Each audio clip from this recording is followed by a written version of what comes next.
ऊपर साउंड कर लो। Welcome back guys. तो चलिए आज हम लोग क्लास 10th का वीडियो लेकर के आए आपके लिए। आप लोग देख रहे थे बेटा क्लास 10th में ऑर्गेनिक केमिस्ट्री आपका जो चौथा चैप्टर था कार्बन और उसके यौगिक। आज उसमें हम लोग टॉपिक लेकर के आए आपके लिए एथेनॉल एंड एथेनोइक एसिड।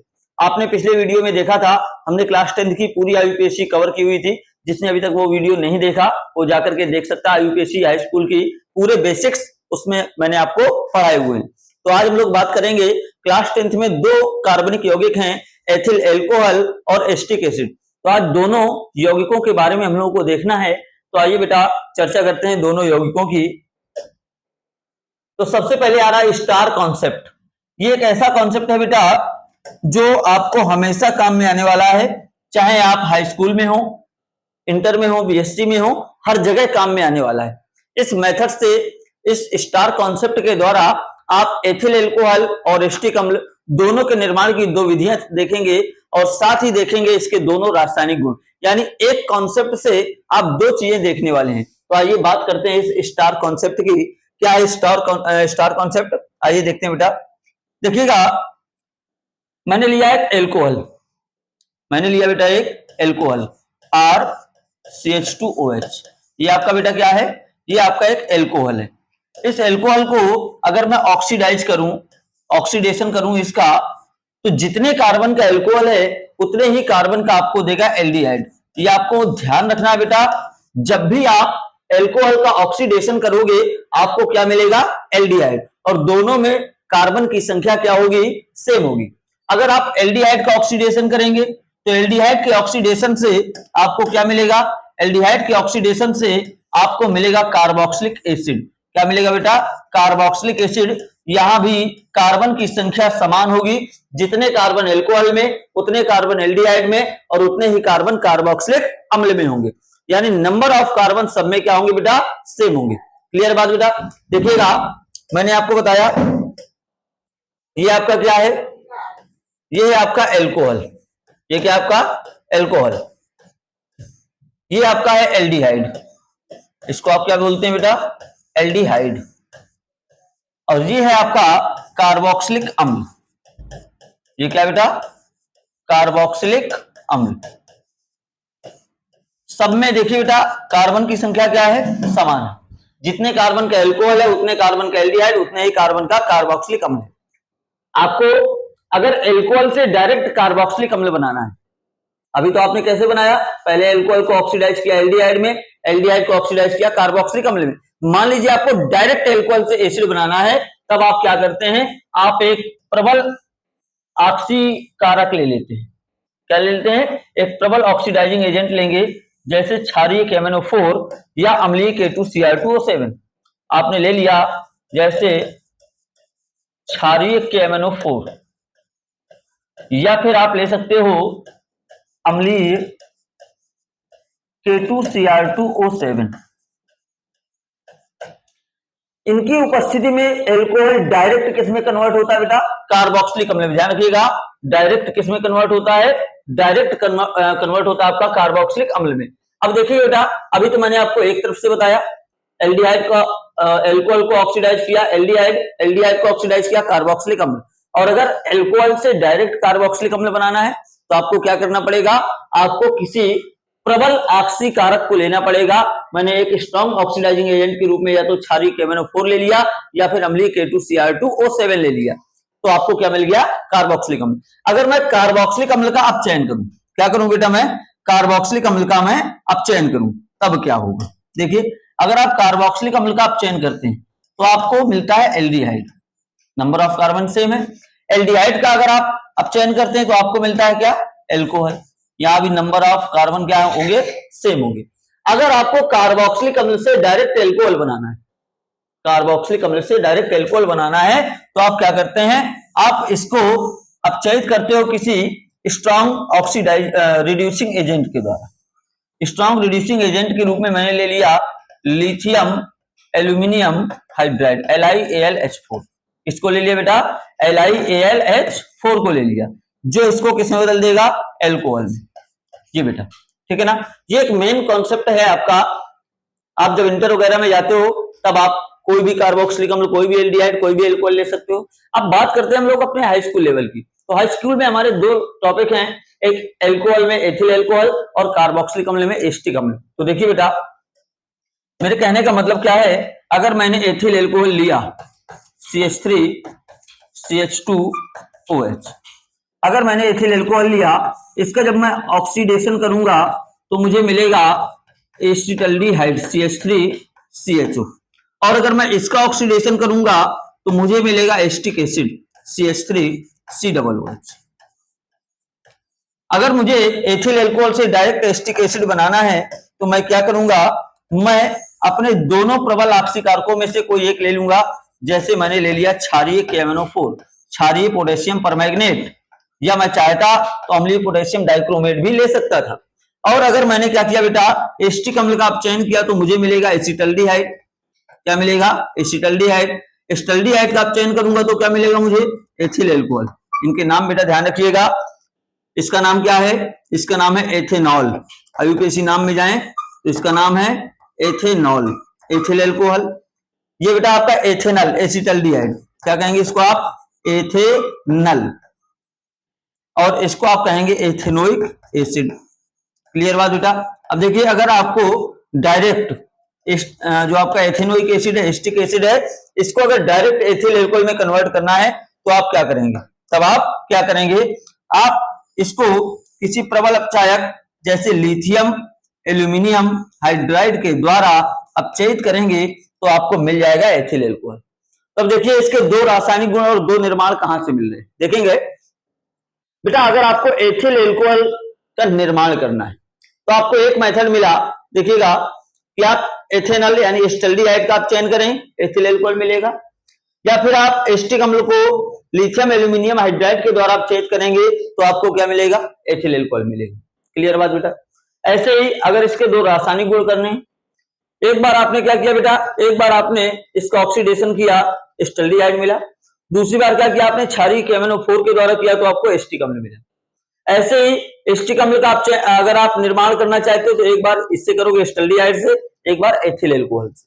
इसके रासायनिक गुण करने हैं, एक बार इसका ऑक्सीकरण इसमें करोगे, एक बार इसका ऑक्सीकरण इसमें करोगे, तो दो आपको रासायनिक गुण यहां से प्राप्त हो गए। क्लियर बात बेटा? चलिए आगे बढ़ते हैं हम लोग। अब बात करते हैं कुछ महत्वपूर्ण कार्बनिक यौगिक। पहला है आपका एथिल एल्कोहल। देखिए, सबसे पहले बात करेंगे एथिल एल्कोहल के अणु सूत्र की। तो एथिल एल्कोहल का अणु सूत्र क्या होता है बेटा? C2H5OH। क्या होता है? C2H5OH, या इसी को आप लिख सकते हो CH3CH2OH। क्या लिख सकते हो? CH3CH2OH। अणुभार निकालना है तो देखिएगा, हम सारे परमाणुओं के परमाणु भारों को जोड़ दें तो हमें अणुभार मिल जाएगा। कार्बन का परमाणु भार होता है 12, दो कार्बन है तो हो गया 24। कितना हो गया बेटा? 24 प्लस 5 हाइड्रोजन ये है, 5 हाइड्रोजन का 5 हो गया, एक हाइड्रोजन का 1 होता है, ऑक्सीजन का 16 और फिर ऑक्सीजन का 1, आप जोड़ लीजिए 24 और 36 10 40 और 46, तो इसका अणुभार आपको कितना प्राप्त हो गया बेटा? 46। क्लियर बात बेटा? इसके बाद बात करते हैं इसके आईयूपीएसी नेम की। तो आपको मैंने पिछले वीडियो में बताया था, आप जब एल्कोहल का आईयूपीएसी नाम लिखते हैं तो एल्कोहल का आईयूपीएसी नाम होता है एल्केनॉल। क्या होता है? एल्केनॉल। यहाँ कितने कार्बन का एल्कोहल है? 2 कार्बन का एल्कोहल है बेटा। कितने कार्बन का है? 2 कार्बन का एल्कोहल है। 2 कार्बन के एल्क का नाम होता है एथ, तो इसका आईयूपीएसी नाम क्या हो गया? एथेनॉल। क्या हो गया बेटा? एथेनॉल। इसका एक अन्य नाम होता है मेथिल कार्बिनॉल। क्या होता है? मेथिल कार्बिनॉल एक अन्य नाम है इसका। कौन सा? Methyl carbinol. कार्बिनॉल पद्धति में इसका नाम आप मेथिल कार्बिनॉल रख सकते हैं, जो इसका सामान्य नाम हो गए। सामान्य नाम आप एथिल एल्कोहल कहें या एक सामान्य नाम आप क्या रख सकते हो? Methyl carbinol. क्लियर बात बेटा? अब बात करते हैं इसके निर्माण की, फॉर्मेशन की। एल्कोहल को बनाना है, आइए बनाते हैं जरा। तो एल्कोहल के निर्माण का जो सबसे पहला मेथड मैं आपको बता रहा हूं, सबसे पहला मेथड आपको मैं बता रहा हूं, कौन सा? पहला मेथड है आपका एथिल ब्रोमाइड के जल अपघटन से। एथिल ब्रोमाइड के जल अपघटन से।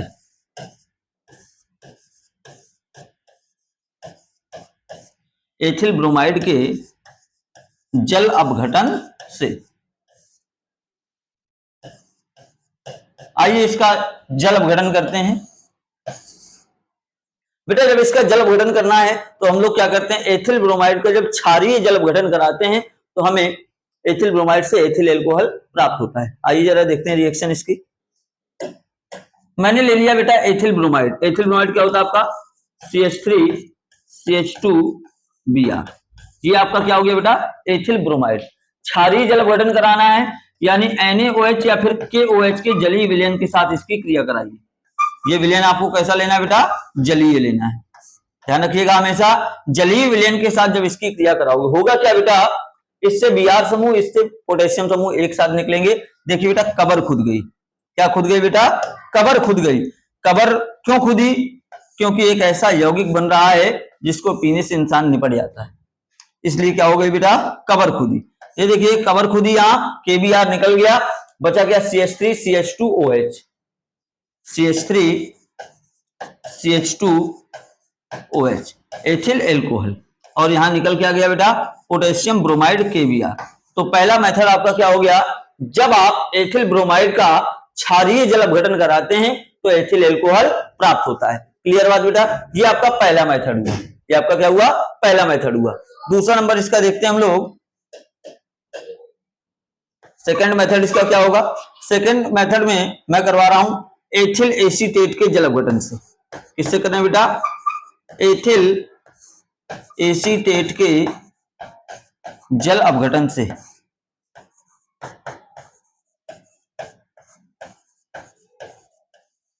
एथिल एसीटेट के जल अपघटन से। ये जो रिएक्शन आपको बेटा मैं बता रहा हूं, ये रिएक्शन आपकी दोनों में आएगी, एसिटिक अम्ल में भी आएगी, एथिल एल्कोहल में भी आएगी, क्योंकि इससे दोनों की फॉर्मेशन होती है। ठीक है ना, ये ध्यान रखिएगा, इससे दोनों कंपाउंड्स की फॉर्मेशन होती है, तो इसको दिमाग में रखिएगा अपने। देखिए बेटा रिएक्शन क्या होगी, एथिल एसीटेट। एथिल एसीटेट आपका क्या होता है बेटा, CH3COOC2H5। ये आपका क्या हो गया, एथिल एसीटेट। इसका जल अपघटन कराना है, H2O से क्रिया कराइए। उपस्थिति किसी खनिज अम्ल की हो सकती है, आप H+ ले लो या H2SO4 भी ले सकते हो।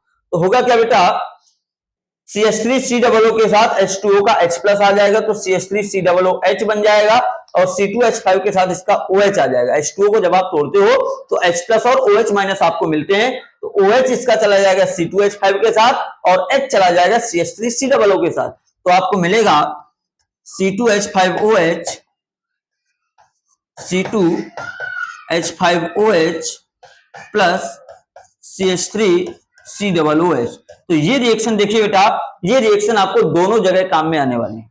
ये रिएक्शन आपको दोनों जगह काम में आने वाली है। इसमें आप एसिटिक अम्ल का भी निर्माण कर सकते हो और एथिल एल्कोहल का भी निर्माण कर सकते हो। इसी रिएक्शन को अगर आप पलट दोगे, क्या करोगे बेटा, पलट दोगे, तो इस अभिक्रिया का नाम हो जाएगा एस्टरीकरण अभिक्रिया, जो एथिल एल्कोहल और एसिटिक अम्ल दोनों के रासायनिक गुण में होती है।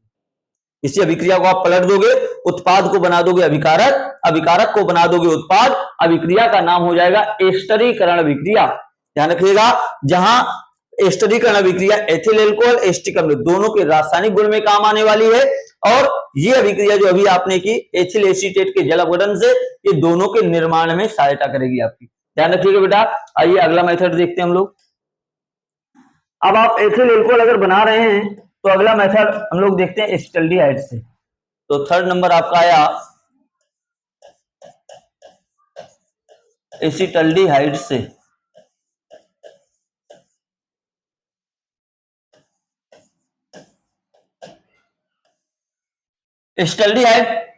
एसिटल्डिहाइड का अगर आप अपचयन करा दें, आप एसिटल्डिहाइड का क्या करा दें बेटा, अपचयन करा दें। देखिएगा मेरे पास है acetaldehyde CH3C double bond OH। अभी अभी आपको मैंने सबसे पहले स्टार कॉन्सेप्ट बताया था, वहां आपको मैंने बताया कि अगर आप एसिटल्डिहाइड का अपचयन करते हैं तो आपको एथिल एल्कोहल प्राप्त होता है। आइए जरा इसका अपचयन कराएं। अपचयन आप कराने के लिए चाहे नवजात हाइड्रोजन ले लो या फिर आप H2 ले लो।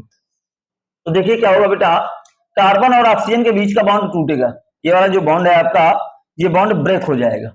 ये बॉन्ड ब्रेक होगा तो एक हाइड्रोजन इस ऑक्सीजन के साथ चला जाएगा और एक हाइड्रोजन इस कार्बन के साथ चला जाएगा। तो देखिएगा रिएक्शन क्या बनेगी आपकी, CH3C के साथ अब दो हाइड्रोजन हो जाएंगे, एक बॉन्ड टूटने से एक हाइड्रोजन इसके साथ गया तो हो गया CH2 और इस O के साथ एक हाइड्रोजन आ गया OH, ये बन गया आपका एथिल एल्कोहल। यानी एसिटाल्डिहाइड का अपचयन कराने पर एथिल एल्कोहल प्राप्त होता है। क्लियर बात बेटा? अगली रिएक्शन देखते हैं। तो अगली रिएक्शन हम लोग देखते हैं एसिटिक अम्ल से।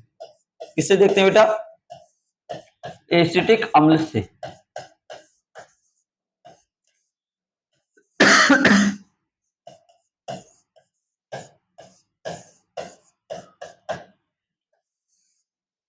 चलिए, आपको बेटा अगर एसिटिक अम्ल से एथिल एल्कोहल बनाना है तो आप क्या करेंगे? इसका भी अपचयन करेंगे। जो आपको मैंने स्टार कॉन्सेप्ट में बताया था, आपको वही करना है फिर से।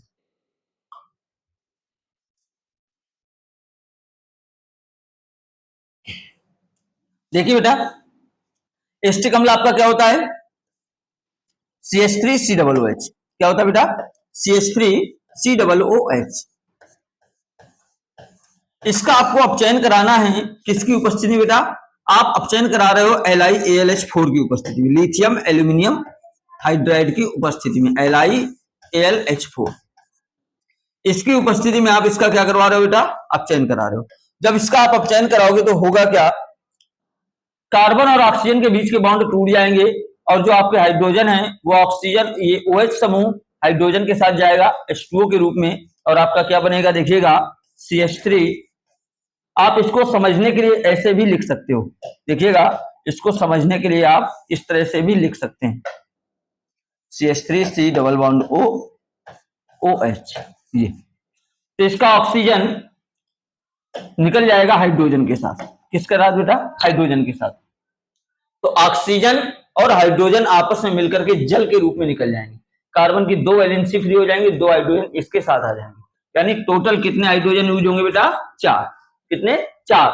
2 हाइड्रोजन गए O के साथ और 2 हाइड्रोजन C के साथ। तो देखिएगा क्या होगा?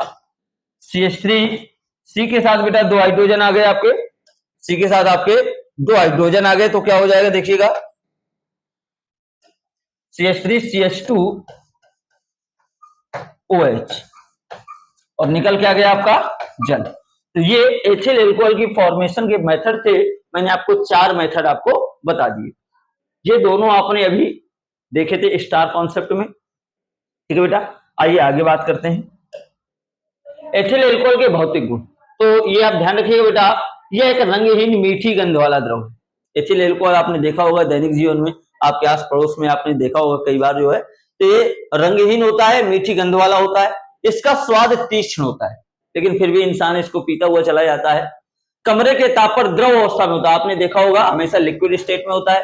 यह वायु में हल्की नीली ज्वाला के साथ जलता है। अगर इसको वायु में इसको जलाया जाए, बर्न किया जाए, तो नीली ज्वाला के साथ जलता है।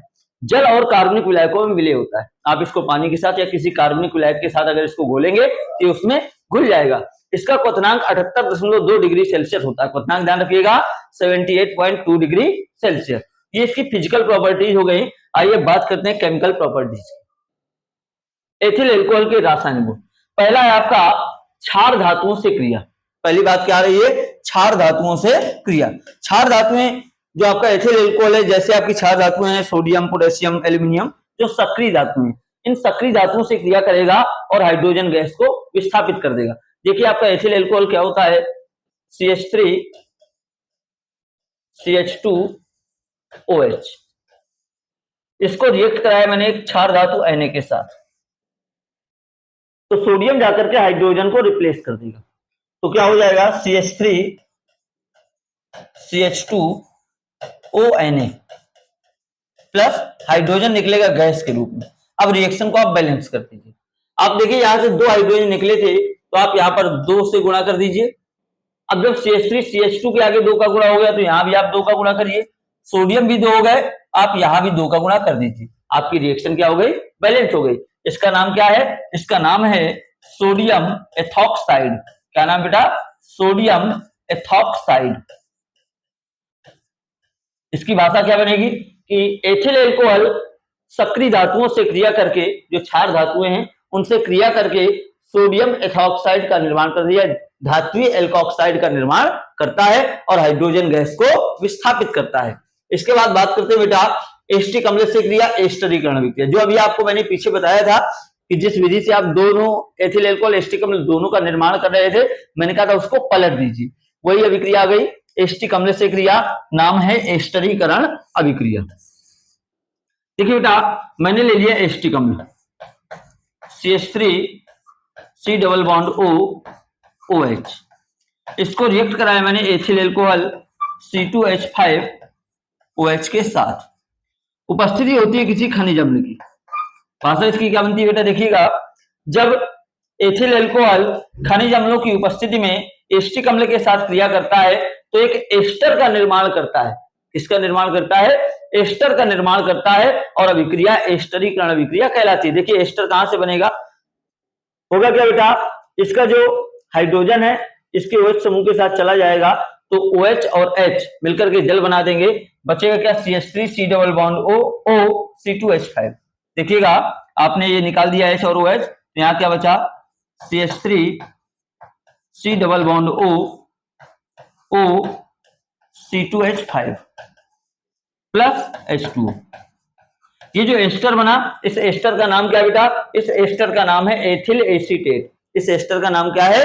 Ethyl acetate. तो जब आप एस्टिक अम्ल के साथ एथिल अल्कोहल को खनिज अम्लों की उपस्थिति में अभिकृत कराते हैं तो उससे एक एस्टर का निर्माण होता है, एथिल एसीटेट नामक एस्टर का निर्माण होता है, और यह अभिक्रिया एस्टरीकरण अभिक्रिया कहलाती है। क्लियर बात बेटा? आइए अगला रासायनिक गुण देखते हैं इसका हम लोग, एथिल अल्कोहल का ऑक्सीकरण। अब बात करते हैं बेटा एथिल अल्कोहल के ऑक्सीकरण की।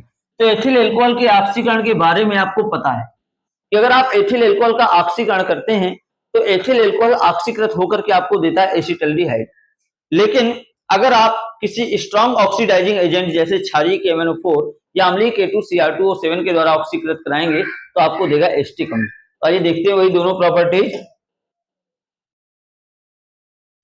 देखिए बेटा, पहले मैं कर रहा हूं क्या, एथिल अल्कोहल को लिया मैंने CH3 CH2OH और इसका मैंने ऑक्सीडेशन कराया, नॉर्मल ऑक्सीडेशन इसका मैं करवा रहा हूं बेटा, मैं इसका नॉर्मल ऑक्सीडेशन करवा रहा हूं। ये क्या दे देगा CH3CHO और निकाल देगा जल CH3C double bond OH plus H2। देखिए बेटा क्या हुआ है, आपका जो एथिल अल्कोहल है ऑक्सीकृत होकर के क्या दे रहा है आपको एसिटल्डिहाइड CH3CHO, क्या निकल रहा है? जल। ये आपका वही स्टार कॉन्सेप्ट वाला जो आपको मैंने सबसे पहले बताया हुआ था। ऐसे ही B नंबर में आपको मैंने बताया था, आप जब एथिल अल्कोहल को लेंगे CH3CH2OH को और इसको आप क्षारीय KMnO4 के द्वारा ऑक्सीडाइज करोगे, यहां ले लिया मैंने क्षारीय KMnO4, जब आप इसको ऑक्सीडाइज करोगे क्षारीय KMnO4 के द्वारा या अम्लीय K2Cr2O7 के द्वारा, ये आपको सीधे देगा CH3COOH। क्या देगा बेटा? CH3COOH और क्या निकाल देगा बेटा? जल। क्या रिमूव करेगा? ये जल रिमूव करेगा। ठीक है बेटा, अब बात करते हैं नेक्स्ट प्रॉपर्टी की, सांद्र सल्फ्यूरिक अम्ल से क्रिया। एथिल अल्कोहल की सांद्र सल्फ्यूरिक अम्ल से क्रिया करानी है हमें और उसके बाद करवानी है हमें एथिल अल्कोहल का निर्जलीकरण। तो पहले सांद्र सल्फ्यूरिक अम्ल से इसकी क्रिया कराते हैं। देखिएगा एथिल अल्कोहल क्या आपका CH3CH2OH, इसको रिएक्ट कराया मैंने H2SO4 के साथ। किसके साथ बेटा? H2SO4 के साथ। ये रिएक्ट हो रहा है 100 से 110 डिग्री सेल्सियस टेम्परेचर। किस ताप पर बेटा? 100 से 110 डिग्री सेल्सियस ताप पर। होगा क्या? CH3CH2HSO4, इसका जो H है OH के साथ निकल जाएगा जल के रूप में। यहां क्या बना? Ethyl hydrogen sulphate CH3CH2HSO4, ethyl hydrogen sulphate, और क्या निकल गया बेटा? जल, H2O निकल गया। इसको आप क्या नाम देते हैं? इसको आप नाम देते हैं ethyl hydrogen sulphate. Ethyl hydrogen sulphate. अब जो आपका ये रिएक्शन होती है आपकी, इसको अगर आप देखें, अगर आप एथिल एल्कोहल के आधिक्य में अभिक्रिया कराएं तो डाई एथिल ईथर का निर्माण हो जाता है, और अगर सल्फ्यूरिक अम्ल के आधिक्य में कराएं तो निर्जलीकृत होकर के आपको देता है क्या, एथिलीन। क्या करता है, आपको एथिलीन देता है, निर्जलीकृत होकर के एथिलीन देता है। तो मैं यहाँ पर जो रिएक्शन आपको दिखा रहा हूँ वो आपको दिखा रहा हूँ ईथर वाली, बाद में निर्जलीकरण हम लोग अगले उसमें देखेंगे। तो मैं यहाँ पर क्या कर रहा हूँ बेटा, जो हमने लिया एथिल हाइड्रोजन सल्फेट, जो आपका निकला था CH3 CH2 HSO4, ethyl hydrogen sulphate को वापस एथिल एल्कोहल के साथ रिएक्ट करा रहा हूं मैं C2H5OH के साथ। यहां पर टेम्परेचर बेटा 140 डिग्री सेल्सियस, कितना है, 140 डिग्री सेल्सियस। होगा क्या, CH3 CH2, यहां पर इसको मैंने क्या किया, एक्सेस में लिया बेटा, ज्यादा में लिया, आधिक्य में लिया है। तो CH3 CH2 O C2H5, H चला जाएगा HSO4 के साथ, तो H2SO4 आपका निकल जाएगा, बना CH3 CH2 O C2H5 plus H2SO4। CH3 CH2 O C2H5 ये आपका सम्मित ईथर है, डाई एथिल ईथर, IUPAC नाम आप देखेंगे तो एथॉक्सी एथेन बनेगा। क्या बनेगा, एथॉक्सी एथेन। ये आपका बना डाई एथिल ईथर, इसका IUPAC नाम क्या बनेगा, एथॉक्सी एथेन। ये बात हुई सांद्र सल्फ्यूरिक अम्ल से क्रिया की। सांद्र सल्फ्यूरिक अम्ल क्या करता है बेटा, इससे एक ये भी होता है, सल्फ्यूरिक अम्ल इससे जल को निकाल करके एल्कीन बनाता है, तो वो रिएक्शन होती है निर्जलीकरण की। वो कौन सी होती है, निर्जलीकरण की। आइए देखते हैं आगे, एथिल एल्कोहल का निर्जलीकरण। आइए इसकी बात करते हैं बेटा। देखिए बेटा, मैं डायरेक्ट अगर आपको रिएक्शन इसकी कराऊं, मैंने लिया एथिल एल्कोहल CH3 CH2OH, ये जो है सांद्र H2SO4 की उपस्थिति में, सांद्र H2SO4 की उपस्थिति में क्या करता है, इससे OH और इसका H निकल जाता है, देता है आपको ethylene, CH2 double bond CH2 plus आपका निकल क्या गया बेटा, जल, आपको क्या मिल गई, एथिलीन मिल गई। ठीक है बेटा, आप इसी रिएक्शन को कैसे कर सकते थे, इसी रिएक्शन को आप ऐसे कर सकते थे। हमने लिया ethyl alcohol CH3 CH2OH plus H2SO4, reaction का टेम्परेचर 100 से 110 डिग्री सेल्सियस। तो ये क्या देगा आपको, C2H5HSO4, जो पिछली रिएक्शन में भी आपने देखा, ethyl hydrogen sulphate CH3 CH2HSO4, और आपका निकल क्या गया, रिमूव क्या हुआ बेटा, आपका रिमूव हुआ H2O, जल आपका निकल गया। अब एथिल हाइड्रोजन सल्फेट को लीजिए C2H5HSO4, और यहां पर आप सल्फ्यूरिक अम्ल के आधिक्य में इसको ले लीजिए, H2SO4 के आधिक्य में इसको ले लीजिए। यहां टेम्परेचर है 160 से 170 डिग्री सेल्सियस। होगा क्या बेटा, जो C2H5 ये बदल जाएगा C2H4 में, और H2SO4 आपका निकल जाएगा। C2H4 आपको प्राप्त हुआ और निकल गया H2SO4, ये आपका निकल गया। ठीक है बेटा, तो ये आपके निर्जलीकरण की क्रिया हुई। एथिल एल्कोहल का निर्जलीकरण हम लोग यहाँ देख रहे हैं, केवल इसकी मैकेनिज्म मिलती है आपको इंटर में। अच्छा 12 में आपका चैप्टर है एथिल एल्कोहल वाला, एल्कोहल, फिनॉल और ईथर, वहां इसकी रिएक्शन की क्रियाविधि भी देखने को मिलती है कि एल्कोहल का निर्जलीकरण किस प्रकार से होता है। तो 3 स्टेप में उसका निर्जलीकरण होता है, तो आपके कक्षा 12 में आपके सिलेबस में नहीं है, तो उसको हम लोग यहाँ पर नहीं देख रहे हैं। चलिए आगे बात करते हैं बेटा, एथिल एल्कोहल के उपयोग। देखिए एथिल एल्कोहल के बहुत सारे उपयोग हैं, दुरुपयोग भी हैं, ऐसा नहीं कि दुरुपयोग नहीं, लेकिन इसके उपयोग क्या है, दुरुपयोग सबको पता है, आपको खूब अच्छे से पता है एथिल एल्कोहल के दुरुपयोग क्या है। एथिल एल्कोहल तो सारे बच्चे हमारे जानते होंगे, क्योंकि गली मोहल्ले में, आस पड़ोस में आप लोगों ने देखा होगा, लोग पीने के बाद हंगामा करते हैं, कहीं नाली में पड़े हैं, कहीं कहीं पड़े हुए हैं। तो एथिल एल्कोहल के दुरुपयोग आप सबको पता है कि लोग अपनी खेती जमीन जायदाद सब कुछ बेच देते हैं पीने के चक्कर में, लेकिन इसके उपयोग क्या है। पहला उपयोग स्प्रिट के निर्माण में, स्प्रिट बनाने में। दूसरा विलायक के रूप में, आप किसी कार्बनिक यौगिक को घोलते हैं उसके रूप में। औषधियां बनाने में, आप जितने देखते हैं सिरप वगैरह आते हैं, कफ सिरप वगैरह आते हैं, उनमें एथिल एल्कोहल मिला होता है। अन्य यौगिकों के निर्माण में। अन्य बहुत सारे यौगिक अभी हम लोगों ने बनाए। पेय पदार्थ के रूप में, ड्रिंकिंग पर्पज में इसका यूज किया जाता है। ठीक है बेटा, तो ये ग्रेन एल्कोहल होता है आपका, जो है अनाजों से बनता है, इसलिए इसको ग्रेन एल्कोहल भी कहते हैं। ये आपका हो गया एथिल एल्कोहल। अब हम लोग चर्चा करेंगे एस्टिक अम्ल की। बात आई बेटा एस्टिक अम्ल की। एस्टिक अम्ल का अणुसूत्र बनता है CH3COOH। क्या बनता है बेटा? CH3COOH। इसका अणुभार निकालिए। कार्बन का परमाणु भार बेटा 12, 3 हाइड्रोजन का 3, फिर कार्बन का 12, उसके बाद 2 ऑक्सीजन का हो गया 16 दूना 32, प्लस हाइड्रोजन का 1, ऐड कर लीजिए बेटा 2 1 3 2 5 3 8 2 10 0, हासिल लगा 1 3 1 4 1 5 और 1 6 60। तो इसका अणुभार कितना हो गया बेटा? इसका अणुभार हो गया 60 हो गया। ठीक है, आयुपेशी नाम में आइए। कितने कार्बन? 2 कार्बन है। आयुपेशी में पिछली वीडियो में हम लोगों ने चर्चा की थी, इसका आयुपेशी नाम होता है एल्केनोइक एसिड। क्या होता है बेटा? एल्केनोइक एसिड। 2 कार्बन है, 2 कार्बन का एल्क क्या होता है बेटा आपका? 2 कार्बन के एल्क का नाम होता है एथ। तो इसका आयुपेशी नाम क्या हो जाएगा? Ethanoic acid. क्या हो जाएगा? Ethanoic acid. इसका आयुपेशी नाम हो गया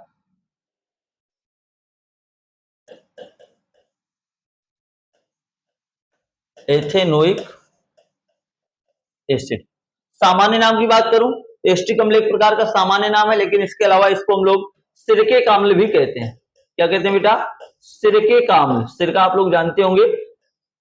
सिरके का अम्ल, सिरका क्या होता है? सिरका बेटा आपका होता है जो अचार वगैरह में आप लोग डालते हो, अचार को सुरक्षित रखने के लिए, प्रिजर्वेटिव करने के लिए उसमें आप सिरका मिलाते हो। विनेगर के रूप में यूज होता है ये। अब बात करते हैं इसके निर्माण की। तो मैंने आपको जो स्टार कॉन्सेप्ट बताए थे उससे भी कर सकते हो, और एक मेथड आपको मैंने बताया था एथिल एसीटेट वाला। ये सारे मेथड हैं, आइए देखते हैं जरा कार्बोक्सिलिक अम्ल के निर्माण के मेथड देखते हैं। तो एस्टिक अम्ल के निर्माण के लिए सबसे पहला मेथड तो हम लोग वही देखते हैं, एथिल एसीटेट के जल अपघटन द्वारा। एथिल एसीटेट के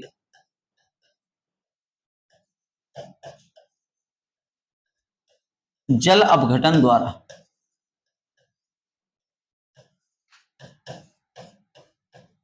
एथिल एसीटेट का जल अपघटन आपको करना है, तो आप क्या करते हैं बेटा? आप क्या करते हैं? आपने लिया एथिल एसीटेट। एथिल एसीटेट क्या था? CH3COO, C2H5। जल अपघटन कराया H2O के द्वारा। उपस्थिति में क्या ले लिया? खनिज अम्ल। क्या हो जाएगा? CH3COOH अलग, और इसका OH चला गया C2H5 के साथ, तो बना CH3COOH प्लस C2H5OH। ये क्लियर हो गया बेटा आपको? तो ये रिएक्शन हो गई आपकी, यही रिएक्शन आप देख रहे हैं बार बार आ रही है आपकी। तो एक मेथड हो गया एथिल एसीटेट के जल अपघटन से। आइए अन्य मेथड और देखते हैं हम लोग। दूसरा मेथड देखते हैं हम लोग एसिटल्डिहाइड से।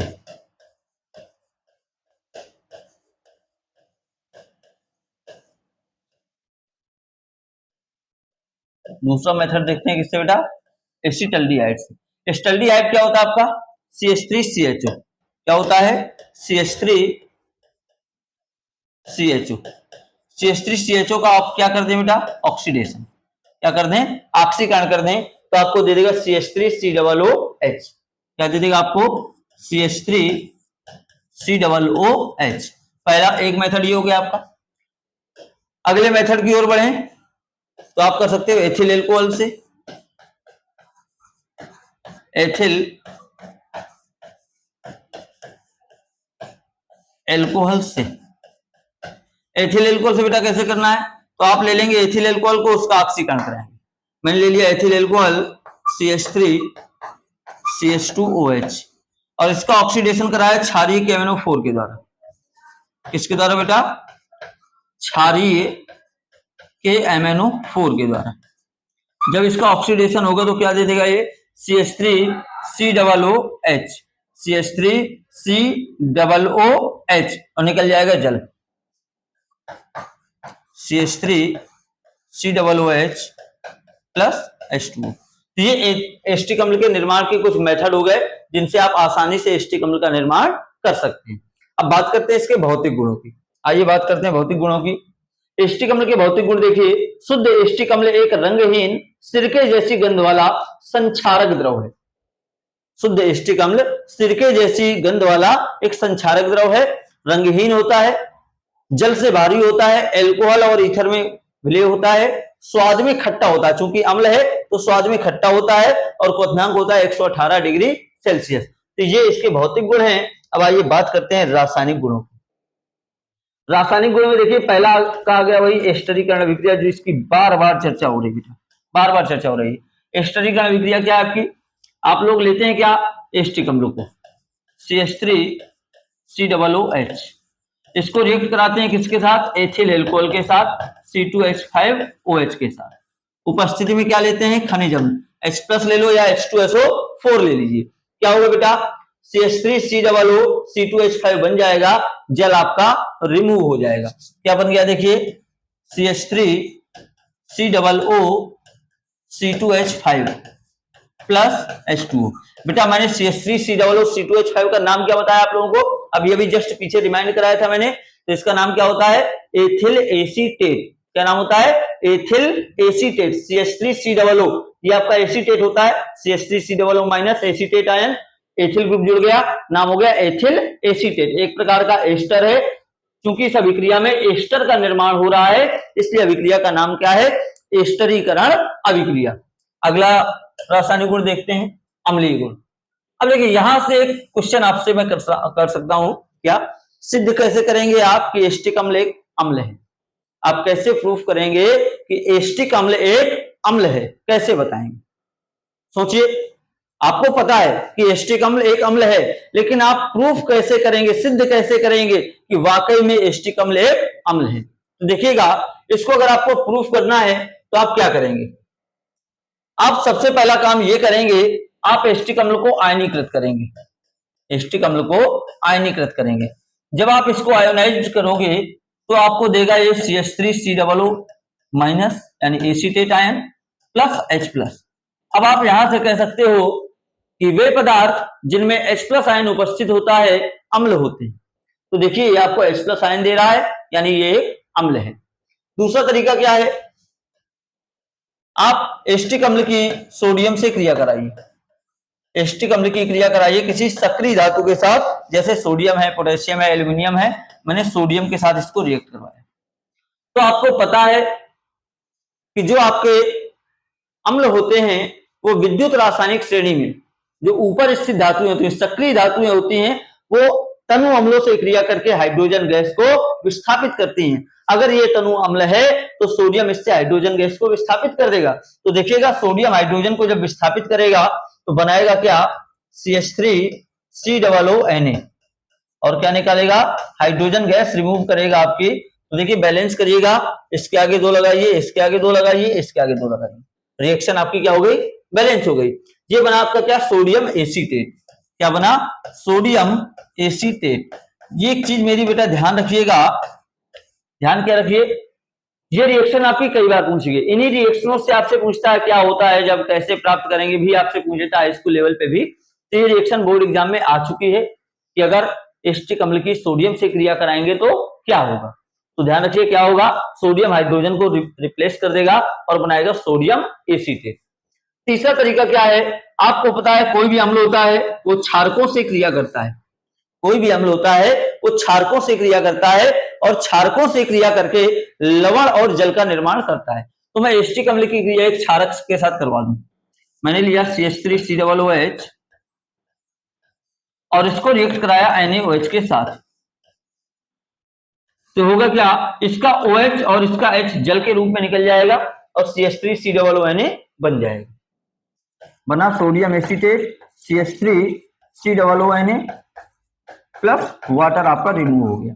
तो देखिए, जब अम्ल किसी क्षारक के साथ क्रिया करता है तो उससे लवण और जल का निर्माण होता है, और अभिक्रिया उदासीनीकरण अभिक्रिया कहलाती है। तो ये अभिक्रिया किसका उदाहरण है, उदासीनीकरण अभिक्रिया का उदाहरण है। तो ये सारे के सारी चीजें प्रूफ करते हैं कि एस्टिक अम्ल एक अम्ल है। क्लियर बात बेटा, इन रिएक्शनों से आप प्रूफ कर सकते हैं कि एस्टिक अम्ल वाकई में एक अम्ल है।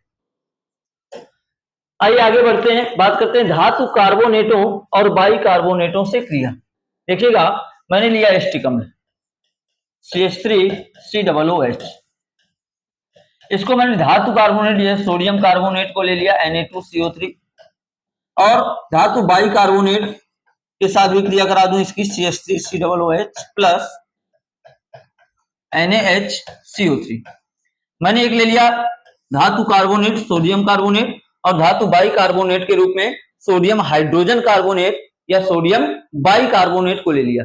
अब आप इनके साथ रिएक्ट कराएंगे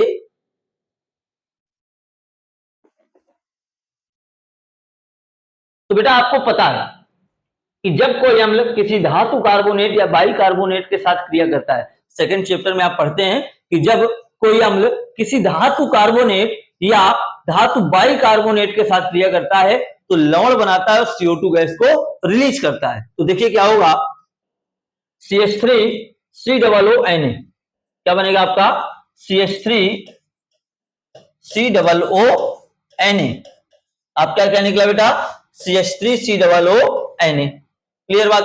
इसके बाद क्या बचा आपका, यहां से CO2 बचा आपका, क्या बचा बेटा, यहां से आपका CO2 बचा, फिर ऑक्सीजन और हाइड्रोजन बचेंगे, वो जल के रूप में निकल जाएंगे। तो यहां से आपका निकला CO2 प्लस जल। ऐसे यहां भी होगा CH3COONA प्लस, अब देखिए इतना आपका निकल गया CH3COONA, क्या बचा, ये दोनों हाइड्रोजन और एक ऑक्सीजन H2O के रूप में निकल जाएगा, यहां बचेगा CO2, क्या बचेगा बेटा CO2 plus CO2 plus H2O। तो ये रिएक्शन तो आपकी बैलेंस है, ऊपर वाली रिएक्शन अभी आपकी डिसबैलेंस है, उसको बैलेंस कीजिएगा। तो सोडियम कार्बोनेट में Na के 2 अणु है, तो आप क्या करिए, आप यहां पर भी इसके 2 अणु ले लीजिए। सबसे पहले क्या करिए बेटा, इसके 2 अणु ले लीजिए। अब आपके सोडियम के 2 अणु हो गए। अब देखिए CH3COO के 2 अणु हो गए, तो आप यहां भी 2 लगा दीजिए, तो CH3COO के 2 अणु हो गए। अब जरा देखिए बैलेंस है या नहीं है, तो देखिएगा कार्बन कितने हो रहे हैं आपके 2 गुना 4 5, यहाँ कितने हो रहे हैं 2 गुना 4 5। ऑक्सीजन कितने हैं 2 और 1 3, 3 2 5 2 7, 3 2 2 4 4 3 7। हाइड्रोजन देखिएगा 3 दुना 6 6 और 2 8, यहाँ पर हाइड्रोजन कितने हैं 3 दुना 6 6 2 8, यानी रिएक्शन हमारी क्या हो गई बेटा बैलेंस हो गई। तो ये अभिक्रिया हुई आपकी धातु कार्बोनेट और बाई कार्बोनेटों से क्रिया। तो मैंने सेम मेथड आपको, सिंपल सा मेथड आपको मैंने बताया, ये देखिए क्या हो गया बेटा, आपको मैंने सिंपल सा मेथड बताया कि जब कोई अम्ल किसी धातु कार्बोनेट या बाई कार्बोनेट के साथ क्रिया करता है तो वो आपको लवण और CO2 और जल देता है। तो वही आपने दोनों रिएक्शन देख ली। चलिए आगे बढ़ते हैं। विकार्बोक्सिलीकरण, क्या करना बेटा, विकार्बोक्सिलीकरण। देखिएगा विकार्बोक्सिलीकरण में क्या होता है, विकार्बोक्सिलीकरण में क्या होता है, अगर मैं एस्टिक अम्ल को लूं CH3COOH, इसको मैं सोडा लाइम के साथ रिएक्ट करा दूं, किसके साथ, सोडा लाइम के साथ। सोडा लाइम क्या होता है, NaOH और CaO का मिश्रण होता है। NaOH और CaO का मिश्रण होता है कौन, सोडा लाइम। तो होगा क्या, इससे CO2 समूह निकल जाएगा और जितने कार्बन का अम्ल है उससे एक कम कार्बन का एल्केन बनता है। तो एस्टिक अम्ल से बनेगा मेथेन, यहां से बनेगा आपका CH4 और कौन सी गैस निकलेगी बेटा, कार्बन डाइऑक्साइड।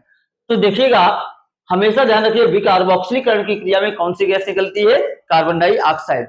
इसी रिएक्शन को आप इस तरह भी करते हैं, पहले आप जो आपका एस्टिक अम्ल है CH3COOH, इसको आप सोडियम के साथ रिएक्ट कराते हो तो आपको प्राप्त होता है सोडियम एसीटेट CH3COONA। जब आपको CH3COONA प्राप्त हुआ तब आप इसकी क्रिया कराएंगे सोडा लाइम के साथ। किसके साथ बेटा, सोडा लाइम के साथ। NaOH इसमें अभिकारक की तरह और CaO उत्प्रेरक की तरह कार्य करता है। तो आपको मिलता है क्या, CH3 यहां से, H यहां से, CH4 और Na2CO3, क्या बनेगा बेटा, methane gas CH4 plus sodium carbonate Na2CO3। तो आप जनरली भाषा जब देखते हैं विकार्बोक्सिलीकरण की तो आप क्या पढ़ते हैं कि जब एस्टिक अम्ल के सोडियम लवण की क्रिया सोडा लाइम के साथ कराते हैं तो मेथेन गैस प्राप्त होती है। और विकार्बोक्सिलीकरण की क्रिया में हमेशा COOH समूह से CO2 गैस निकलती है, ये आपको बताया जाता है। तो CO2 गैस तो इस अभिक्रिया में आपको कहीं दिख नहीं रही, तो आपको मिलता है COOH से CO2 गैस इस तरह से रिलीज होती है। क्लियर बात बेटा? ये बात हुई विकार्बोक्सिलीकरण की। अब हम लोग चर्चा करेंगे किसकी? निर्जलीकरण की। चर्चा करते हैं किसकी? एस्टिक अम्ल के निर्जलीकरण की। निर्जलीकरण का मतलब क्या बेटा? निर्जलीकरण का मतलब है जल का निकल जाना। निर्जलीकरण का मतलब क्या है? जल का निकल जाना। आइए चर्चा करते हैं निर्जलीकरण की।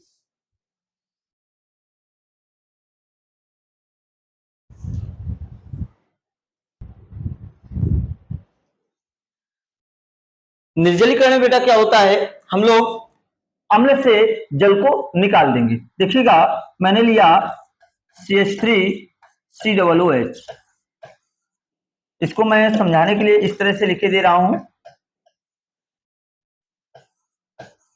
और इसके मैंने 2 अणु ले लिए। कितने अणु बेटा? 2 अणु। और निर्जलीकरण करने के लिए मैंने यहां पर एक निर्जलीकारक के रूप में ले लिया फास्फोरस पेंटाऑक्साइड P2O5। क्या ले लिया? P2O5, जो निर्जलीकारक का कार्य कर रहा है, इससे जल को निकाल रहा है। देखिए बेटा, इससे जल निकलेगा, कैसे निकलेगा? इसका OH समूह और H ये निकल गया जल के रूप में। क्या निकल गया? आपका जल के रूप में ये निकल गया। अब देखिएगा, इस ऑक्सीजन की एक वैलेंसी खाली हो गई, इस ऑक्सीजन की एक वैलेंसी खाली हो गई, तो ये वाला बॉन्ड इसके साथ आ जाएगा। देखिए क्या हुआ, ऊपर बचा आपका CH3C डबल बॉन्ड O और एक वैलेंसी खाली बची, नीचे बचा CH3C डबल बॉन्ड O, और ये ऑक्सीजन जो बचा, ये ऑक्सीजन दोनों के साथ जुड़ जाएगा। क्या होगा बेटा? ये दोनों के साथ जुड़ जाएगा इस तरह से। इसका नाम हो गया एसिटिक एनहाइड्राइड, और आपका ये क्या निकला बेटा? जल।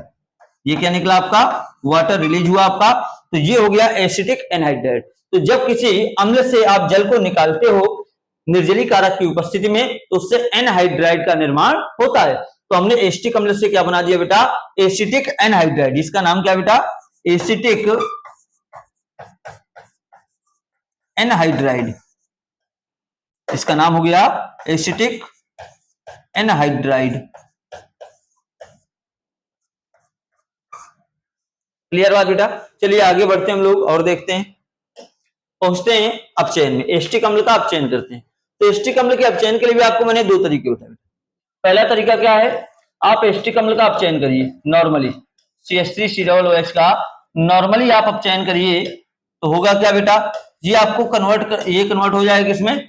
एस्टल्डिहाइड में। स्टार कॉन्सेप्ट में आपको मैंने बताया था, तो बदल जाएगा CH3CHO में, और जल आपका रिलीज हो जाएगा CH3CHO प्लस H2, यानी एसिड किसमें बदल गया?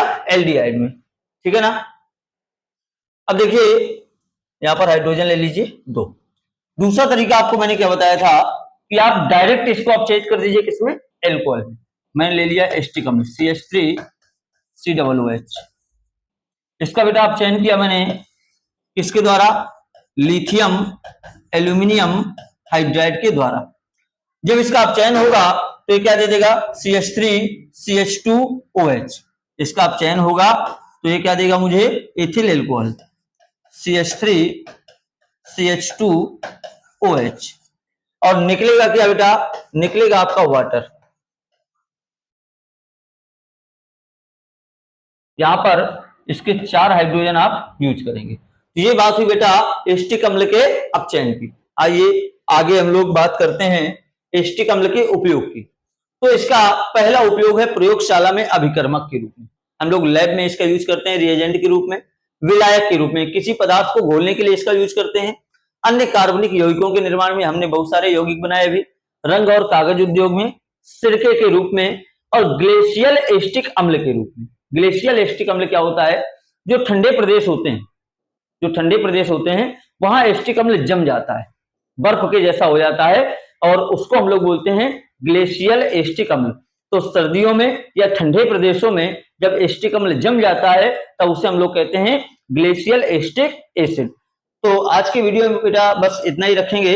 हम लोग आगे नेक्स्ट वीडियो जब लेकर के आएंगे तो कार्बनिक यौगिकों के गुणधर्म और साथ ही साथ साबुन, अपमार्जक, ये सारी चीजें हम लोग नेक्स्ट वीडियो में डिस्कस करेंगे।